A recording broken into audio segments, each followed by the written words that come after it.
வணக்கம். Welcome to Shri Krishna financial services channel. இப்போ போன பகுதியில் நம்ம எமர்ஜென்சி ஃபண்ட் கிரியேட் பண்றதை பத்தி நம்ம பார்த்தோம். இந்த பகுதியில நம்ம என்ன பார்க்க போறோம் அப்படின்னாக்கா, சில்ட்ரன் எஜுகேஷன் பிளான். இந்த சில்ட்ரன் எஜுகேஷன் பிளானிங்க நம்ம எப்படி பார்க்கலாம்? இப்ப பாத்தீங்கன்னா நம்ம குழந்தைகளோட வயசு 0, 1, 2, 3, 4, 5 அப்படி இருக்கலாம். அப்ப அந்த குழந்தையோட 18வது வயசு வரும்போது அதை +2 முடிச்சுட்டு ஹையர் ஸ்டடீஸ் போகும்போது நம்மளுக்கு எவ்வளவு ரூபாய் வேணும் அதை நம்ம பிளான் பண்ணோம். அதே மாதிரி அதோடைய ஹையர் ஸ்டடீஸ்ல 22வது வயசுல பிஜி பண்ணுது அப்படின்னாக்கா பிஜி பண்ணும்போது எவ்வளவு வேணும் அப்படிங்கிறத நம்ம பிளான் பண்ணோம். ஸோ எந்த காலேஜில் படிக்க வைக்க போறோம், எந்த யூனிவர்சிட்டியில படிக்க வைக்க போறோம், எவ்வளவு ரூபாய் ஆகும் அப்படிங்கிறத முதல்ல நம்ம திட்டமிடும். சப்போஸ் நம்ம குழந்தைக்கு இன்னைக்கு 18 வயசு ஆகி போச்சு, இன்னைக்கு அந்த காலேஜில் அல்லது அந்த யூனிவர்சிட்டியில நம்ம சேர்க்கிறோம்னா எவ்வளவு ரூபாய் ஆகும் அப்படிங்கிறத முதல்ல நம்ம பார்த்துட்டு அதற்கு தகுந்த மாதிரி பிளான் பண்ணணும். இப்போ உதாரணத்துக்கு பார்த்தீங்கன்னா, இன்னைக்கு தேதியில அதற்கு அந்த காலேஜில் சேர்க்கும் போது ஒரு 20 லட்சம் ரூபாய் வருது அப்படின்னாக்கா, அந்த 18வது வயசு வரும்போது ஒரு 50 லட்சம் ரூபாய் நமக்கு தேவைப்படுது அப்படின்னா, அந்த 50 லட்சம் ரூபாய்க்கு உண்டான திட்டத்தை நம்ம தீட்டணும். இந்த திட்டம் எப்படி நம்ம தீட்டணும் அப்படின்னா, 50 லட்சம் ரூபாய் பணம் பேரண்ட்ஸ் நாம இருந்தாலும் சரி இல்லைனாலும் சரி, அந்த குழந்தையோட 18வது வயசுல கட்டாயம் அது கிடைக்கணும். அந்த மாதிரி நம்ம தீட்டணும். ஒரு ஆய்வறிக்கை ரிப்போர்ட் என்ன சொல்லுது அப்படின்னா, 100க்கு 80% குழந்தைகள் தாங்கள் சின்ன வயசா இருக்கும் போது என்னவா ஆகணும் அப்படின்னு நினைச்சாங்களோ அந்த மாதிரி ஆக முடியல அப்படின்னு ஒரு ஆய்வறிக்கை சொல்லுது. என்ன விஷயம் அப்படின்னு கேட்டீங்கன்னா, அந்த பேரண்ட்ஸோடைய இம்ப்ராப்பர் பிளான் பண்ணல. இப்படிதான் பாருங்க, ஒரு கிளைண்ட் வீட்டுக்கு நான் போயிருந்தேன். போயிருந்த போது பாப்பா +2 முடிச்சுட்டா, இப்ப அடுத்தது என்ன படிக்கணும்னு ஆசைப்படுறான்னு கேட்டேன். நான் டாக்டர் படிக்கணும் அங்கிள் அப்படின்னு சொல்லி அந்த பொண்ணு சொல்லிட்டு, அதுக்கு அவங்க அம்மா சொன்னாங்க, இல்ல தம்பி இவ டாக்டர் படிக்கணும்னு சொல்றான், அதுக்கு நாங்க கொடுத்து வைக்கல அப்படின்னு சொன்னாங்க. நான் அப்ப அவங்க கிட்ட சொன்னேன், இல்லம்மா கொடுத்து வைக்கல அப்படிங்கிற வார்த்தையோட எடுத்து வைக்கல அப்படிங்கிறது தான் உண்மை. ஏன்னா நீங்க சின்ன வயசுல இருந்தே எடுத்து வச்சிருந்தீங்கன்னா இன்னைக்கு நீங்க கொடுத்து வச்சவங்க தானே. ஆக நம்ம ஒரு திட்டமிடணும். அதாவது குழந்தையோட 18வது வயசுல குழந்தை டாக்டர் ஆக போறது, என்ஜினியர் ஆக போறது, அதுக்கு எவ்வளவு ரூபாய் தேவை, இன்னைக்கு சேர்த்தா எவ்வளவு தேவை, இன்னைக்கு ஒரு 25 லட்சம் ரூபாய் 30 லட்சம் ரூபாய் வேணும் அப்படின்னா, அன்னைக்கு ஒரு 60 லட்சம் ரூபாய் வேணுமா 80 லட்சம் ரூபாய் வேணுமான்றதை நம்ம கால்குலேட் பண்ணி அதற்கு தகுந்த மாதிரி நம்ம பிளானிங் பண்ணணும். அப்பதான் அந்த குழந்தையோட கல்வி பூரணமா முடியும்.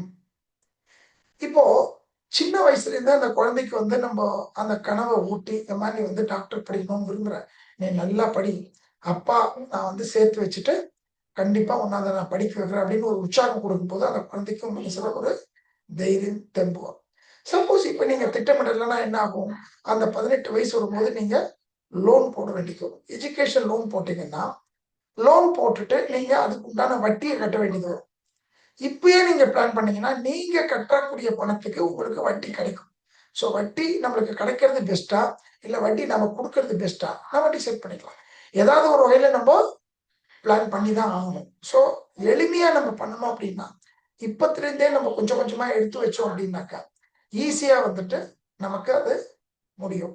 அதனால குழந்தையோட எஜுகேஷன் பிளான் கட்டாயம் நம்ம அனைவருமே கண்டிப்பாக திட்டமிடணும். அது எந்த யூனிவர்சிட்டியில படிக்க போறாங்க, எப்படி படிக்க போறாங்க, எவ்வளவு ரூபாய் ஆகும், கண்டிப்பா அதை நம்ம திட்டமிடணும். அதே மாதிரி யூஜி முடிச்சாச்சுன்னா பிஜிக்கு எவ்வளவு ரூபாய் வேணும், ஹையர் ஸ்டடிஸ் இந்தியாவில் பண்ண போறாங்களா வெளிநாட்டுல பண்ண போறாங்களா, அதுக்கு தகுந்த மாதிரி உண்டான அமௌண்ட் நம்ம பிளான் பண்ணோம்னு சொன்னாக்க குழந்தையோட யூஜியும் சரி பிஜியும் சரி அற்புதமா முடியலாம்.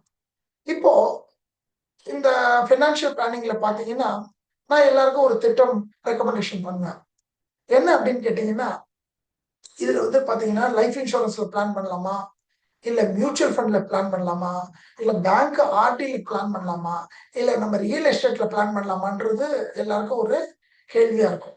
இட் இஸ் இந்த மிக்ஸ் தான், எதுவும் ஒரு துறையில கிடையாது, எல்லாம் சேர்ந்து ஒரு கலவை தான் நம்ம திட்டமிடணும். இப்ப பார்த்தீங்கன்னா, நான் ஒரு திட்டம் வந்து சொல்லுவேன். என்ன அப்படின்னு கேட்டீங்கன்னா, இப்ப சப்போஸ் உதாரணத்துக்கு ஒருத்தர் கேட்கிறாரு, என் குழந்தையோட 18வது வயசுல எனக்கு ஒரு ரூ. 50,00,000 வேணும் அப்படின்னு கேட்டார்ன்னா, அதற்கு வந்து இப்ப குழந்தைக்கு வயசு உதாரணத்துக்கு ஒரு 2 வயசு அப்படின்னு வச்சுட்டாக்க, அந்த குழந்தையோட 15வது வயசு வரையிலும் அவர் வந்து பிரீமியம் கட்டினார்னாக்கா போதும். 18வது வயசுல அந்த குழந்தைக்கு அவர் கேட்ட ரூ. 50,00,000 கிடைக்கும். இதுல என்ன விசேஷம் அப்படின்னு கேட்டீங்கன்னா, அவர் வந்து தொடர்ந்து பணம் கட்டிட்டு வருவாரு. நல்லபடியா அந்த மெச்சூரிட்டில அந்த ரூ. 50,00,000 அவருக்கு கிடைக்கும். ஒருவேளை சப்போஸ் அவர் வந்து ஏதாவது ஒரு அசம்பாவிதத்துல அவர் இல்லன்னாலும், அந்த குழந்தையோட 18வது வயசுல உறுதியா அந்த ரூ. 50,00,000 கிடைக்கும்.